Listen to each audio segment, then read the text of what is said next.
So you got my out of theater reaction for the new Michael B. Jordan movie, Sinners, and today I'm giving you my full spoiler-free thoughts on Ryan Coogler's new film. And you thought I was kidding when I said I'm going to get garlic. No, I'm very, very serious.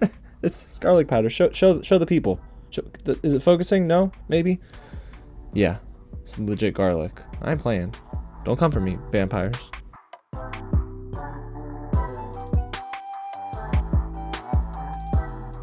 What's going on, you guys? James here with another real review, and today I'm excited to dive into all of my thoughts, spoiler free of course, for the new horror movie Sinners, directed and written by Ryan Coogler and starring a huge ensemble cast, which we'll get into in just 2 seconds. But I was able to see this in IMAX at my local AMC, because if you know anything about movies, well, the format you watch it in matters, and Ryan Coogler did a whole 10-minute breakdown over on Kodak's YouTube channel, but he explains why seeing this in a format that supports that 1:4:3:1 aspect ratio for IMAX and the 2:7:6:1 Ultra Panavision widescreen format is so darn important.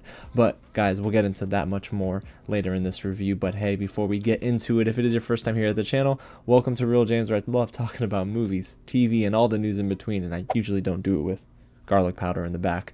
But if you like that, hit the big red button below, subscribe to the channel, tap on that bell, like this video, and let me know down below in the comments your thoughts on this film if you see it this weekend, because yes, it does drop in theaters on Friday, April 18th, and thank you to Warner Brothers for giving me the chance to watch this early. Again, it was a wild time. And no, I'm not saying that because of the number of people who continually cross in front of us during the screening. I mean, y'all hold your bladders.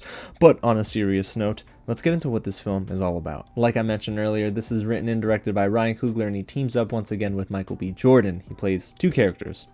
Literally two characters, the twins Smoke and Stack, and Hailee Steinfeld joins him as Mary. You have Miles Caton as Sammy. We have Wunmi Mosaku as Annie, and Delroy Lindo as Delta Slim, among many others, which we'll get into in just a little bit. I also want to shout out some of the technical leaders in this film, like cinematographer Autumn Durald Arkapaw, sorry. I'll get that right next time, I promise. She also did the cinematography for Black Panther, Wakanda Forever, which we know is beautiful, and composer on this film, Ludwig Göransson. I mean, this dude doesn't miss.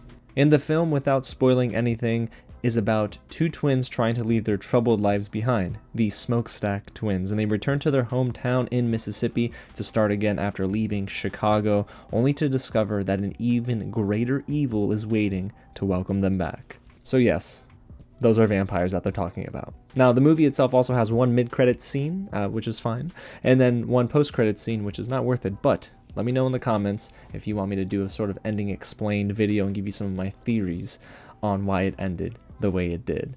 But alrighty, now let's get into my positives, because I'm so excited to dive into why I think Sinners might be the best horror movie of the past 10 years.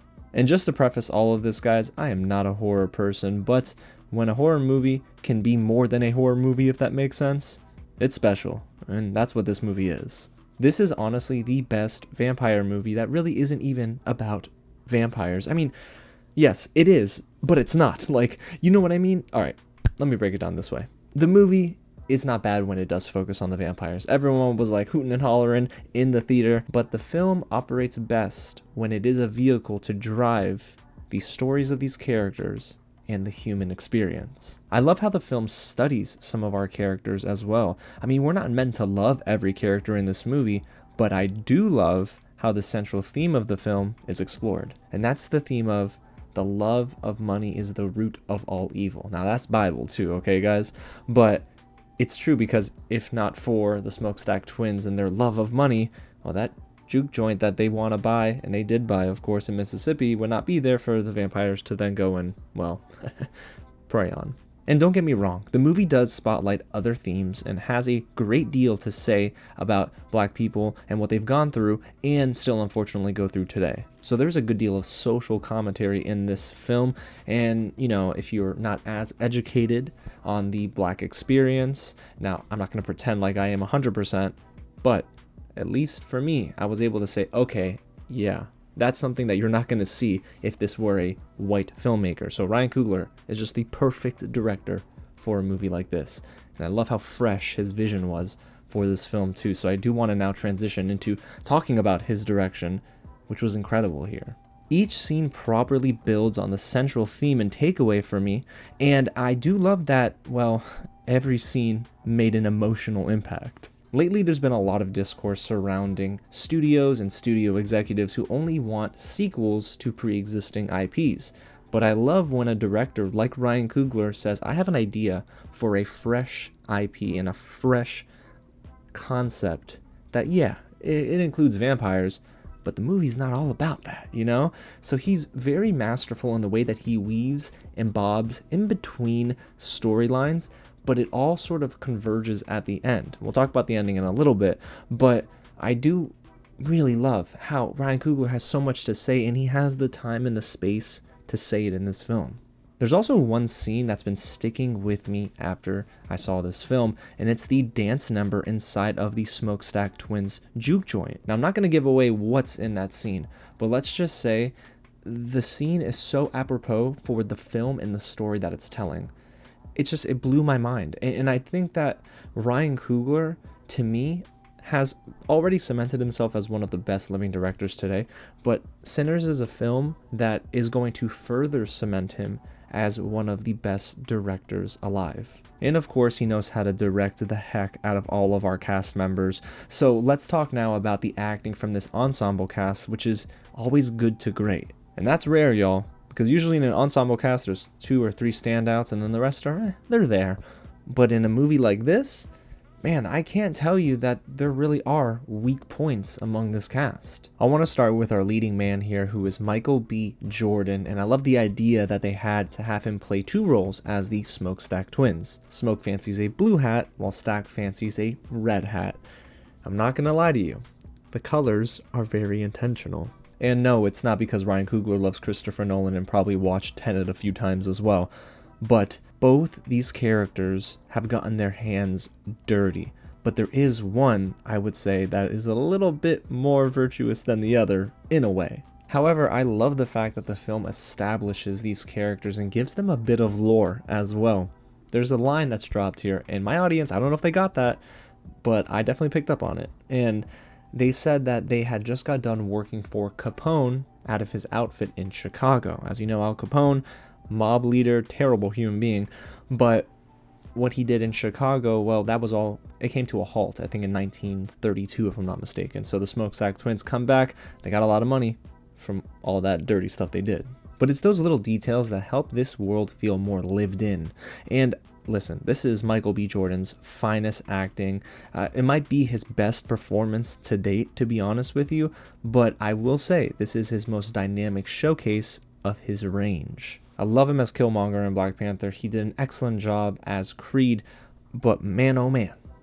In this film, I mean, I don't know how else to say it, but that this man is an incredible actor and one of my favorites of all time for a reason. So we have Michael B. Jordan adding to his already impressive resume, but now let's talk about Miles Caton as Sammy, also called Preacher Boy in this film, who is just building his resume. This is his debut role and his first of his career according to IMDb. And that's really impressive to me because this actor, the way he commands the screen from the jump, the first scene is literally him walking into his father's church, beaten up with the guitar neck in his hand, and he didn't say not but maybe one word. And I thought, dude, this kid is incredible. Now, of course, we got to see more from Miles Caton, but it's insane how he hasn't been cast before this film. I do like that his innocence and curiosity is also a direct reflection of the general population at times too. And for those who might watch this and say, well, I would never do that. He who cast the first stone. I'm just saying. But we've all been, in a weird way, curious like Sammy. And dare I say that Miles Caton actually steals scenes at times with a cast like this, and it's his first role. Kudos to him. Now I want to talk about an actor who is already one of the greats, and that's Delroy Lindo as Delta Slim. He provides the comedic relief. Now, he is a harmonica player, plays the blues, fancies the bottle quite a bit, but he has a very tough past. I mean, listen, we're in the Jim Crow era in this film, so you can only imagine what he had to go through. And he's excellent in this movie, guys. Oh my gosh. I love Delroy Lindo as an actor anyway, but in this film, even though he's the comedic relief, there are still nuanced moments where he breaks through the noise and says, I'm not drunk. Basically, there's a moment where he says, I'm not drunk, because they were all just saying, oh, this crazy dude. And then he's like, no, I'm serious right now. Like, he switches gears effortlessly in this movie. Yeah, man, Delroy Lindo, dude, this dude is just a legend. And of course I need to talk about Wunmi Mosaku, who's one of my favorite working actors. She's just incredible at what she does, especially when she was working in the MCU and how she separated herself from everybody else. But her acting and her performance here as Annie was very motherly in a good way. She's also the only character with common sense. I mean, everybody else sitting here like just operating and not using their head. She's using her head. And there are elements to her character where I'm like, okay, this is definitely tying very closely into like that Louisiana, Mississippi, like that bayou culture. And if not for Wunmi Mosaku in this movie, I don't necessarily think the character of Annie would have been as impactful as she was. Yeah, I can't wait to rewatch this film and just like focus in on her acting, because there are subtle things she does and I'm like, dang, she just like grabs your attention.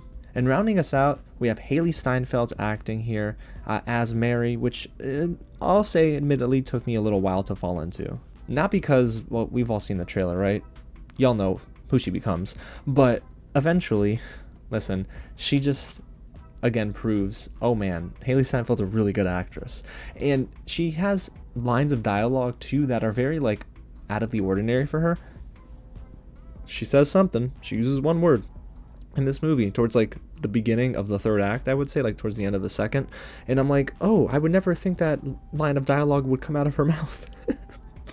I'm not repeating it, it's too graphic for the channel. But Hailee Steinfeld eventually does a pretty darn good job in this film. And lastly, I do want to talk about Jack O'Connell. He's the antagonist in this movie. He's like the vampire. He plays Remick, and among the supporting cast, he's probably the strongest, I would say, because he plays this vampire that we all know the man. We all know who he is. The introduction to his character is literally him falling on the gravel and burning up due to the sun. So he does a pretty darn good job, I would say, at being sinister, conniving in this movie, and you just grow to hate him, but not his acting. You grow to hate his character. Alrighty, so now time to get into one of my favorite sections when we're talking about film, and that's the technical aspects of this movie. I mean, they were incredible, guys. It's time to get nerdy. Alright, stick with me now. The aspect ratio shifts here were just unreal. Now, I did see this at my local AMC IMAX theater, so I didn't see it in the traditional 70mm true IMAX format, which I plan on seeing soon at my local AutoNation theater.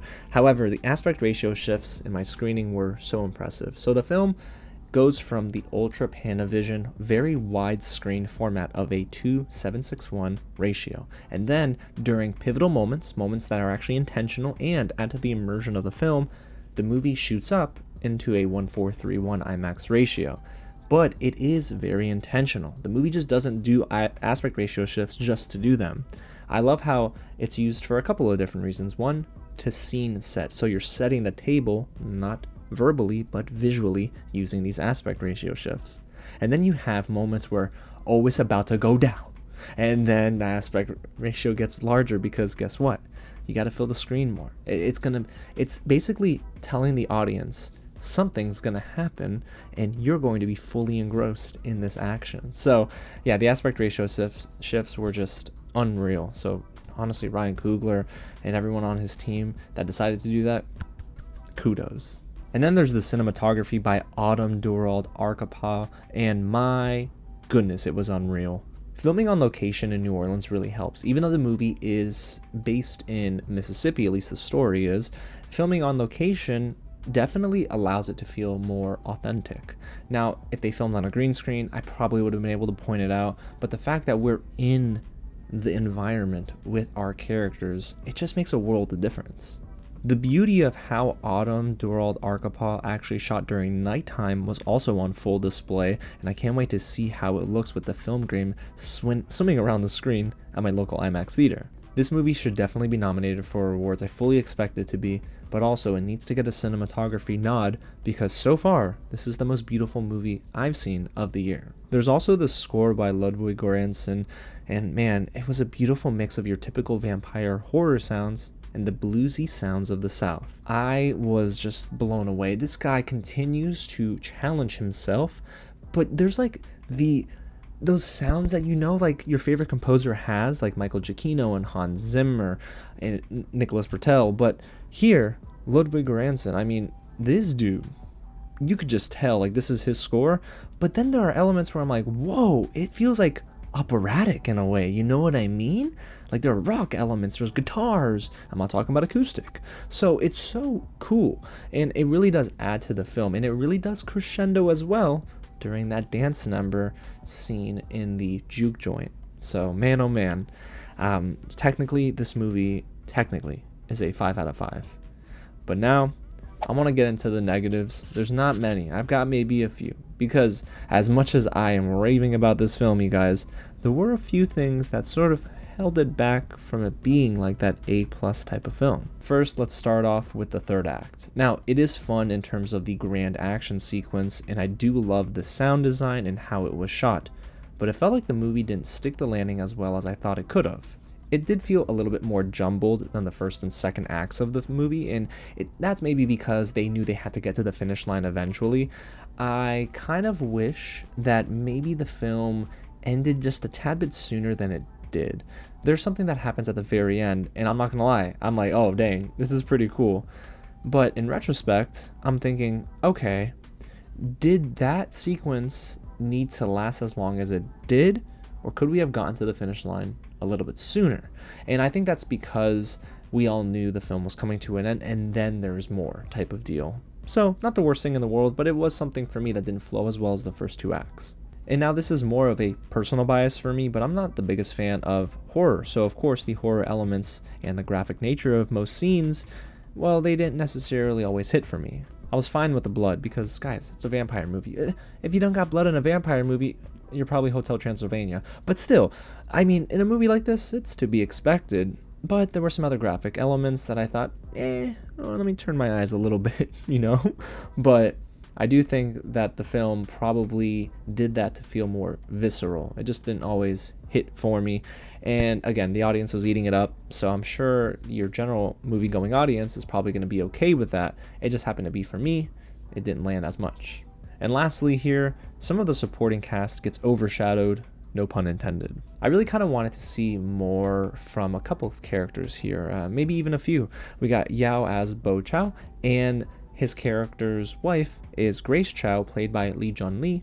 Kind of wanted to see a little bit more there. Of course, there's a very pivotal moment at the beginning of the third act with these characters, but it did feel like maybe they rushed through some of their development. And then lastly here, Saul Williams plays Sammy's dad, Jedediah, and I thought maybe the movie could have done with like one flashback. Didn't have to be a long flashback, just to see Sammy's dad with Smokestack's, when I say Smokestack, but Smoke and Stack's dad as well. Would have been nice to sort of develop more of a character backstory for Sammy in that same thought. So yeah, some of the supporting cast just a little underdeveloped for my liking. But guys, with those negatives and with the positives we just talked about, what's my grade for this movie? Well, let's get into my final thoughts now, you guys. And I gotta say, again, Sinners is the best movie of the year so far. I mean, it's not even close for me. I was teetering between like a 4.5 out of 5 and a 4 out of 5. And I really had to weigh my options here, because do I go out of the gate a 4.5? And you know what? I could see on a rewatch this movie getting better for me too. But as it stands, I'm giving this one 4 cloves of garlic out of 5. And that's because the movie is definitely mainly gonna draw people in because of the horror, but I loved the focus on the human nature of it all. So the movie works better for me in that instance. But of course, Ryan Coogler comes back to the fact that, hey, this is a vampire movie, right? No, on the surface. So that third act was all horror. And you know what? Sometimes it was fine, but most times I'm like, I don't care for the horror. The thing is, this movie is unique because even though I'm not a horror fan, it still is a film that I enjoyed, and I thought it was very good. It was very well put together, technically almost perfect, guys. I mean, honestly, no. I'm gonna say this. Technically, the movie is perfect. The score, the cinematography, the direction, and the writing is so darn excellent. And the acting really does help round out this film. So Sinners is a film, if you can stomach it, I do recommend in theaters. I'm not even saying that because I love the theatrical experience. I'm saying it because if I were to see this at home for the first time on my TV or maybe on my laptop, it would not hit the same. You have to experience this in either IMAX or a theater that supports the Ultra Panavision aspect ratio. And if you're blessed, you'll get both that and the 1:4:3:1 IMAX ratio shifts. So yes, Sinners to me is a winner, and you know what, listen, the movie actually didn't make me lose sleep, prayed a lot, tell you that much, but you gotta go in with a strong stomach. And don't be like the other people in my screening where y'all probably didn't realize it was a 2 hour and 15-minute movie and thought, okay, you know what, maybe I am hungry an hour into the movie, an hour and a half into the movie. Yeah, there's a lot of getting up and sitting down and whatnot, but the film itself is definitely one for you to check out if you're of age. If you're not, don't you dare sneak in. But y'all, let me know your thoughts in the comments below when you see this movie this weekend. Do you agree with me? Do you disagree with me? And if you haven't already, subscribe to the channel. Tap on that bell and like this video for more content. Guys, I'm so excited to continue as we start the summer movie season. Could this be the start? I don't know. Somebody fact check me. When does summer really start? Because I'm starting to think that this might be the kickoff we need. Alrighty, y'all. Well, thanks so much for watching. I had so much fun talking about this movie with you guys. God bless y'all, and I'll catch you at the next screening. Alright, I'm putting this back. I grew up in my Nona's household when she was alive, and she had cloves of garlic on the wall. But I got garlic powder, and maybe I cheaped out.